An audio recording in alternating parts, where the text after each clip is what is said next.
Hi guys! Today is Monday. Time check tayo, it's already 6 p.m. Tapos na ang shift ko sa work kaya mag-shutdown na tayo ng laptop dahil may lakad tayo tonight. Yes, Monday na Monday may night out.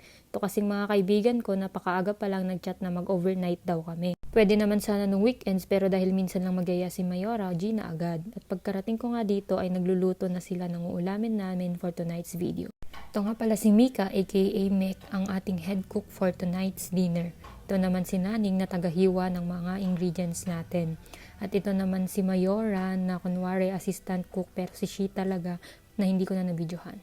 So pinaubaya ko na nga sa kanila ang pagluluto dahil ako ay taga-tikim lang naman talaga. At habang busy nga sila sa pagluluto ay nagkwentuhan muna kami dito. Dahil nga halos isang taon din mula nung nakumpleto kami, madami talaga kaming baon na mga kwento.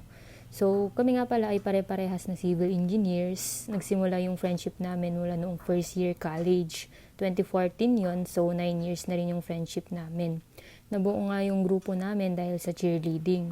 After 95 minutes nga naluto na din yung pagkain namin. Meron tayo ditong buffalo wings at tofu sisig alamek. So ayan, kumakain na nga kami dyan at diretso pa rin ang kwentuhan. At ituloy ko lang din yung kwento ko. So, nahilig nga kami noong college sa mga film series like High School Musical.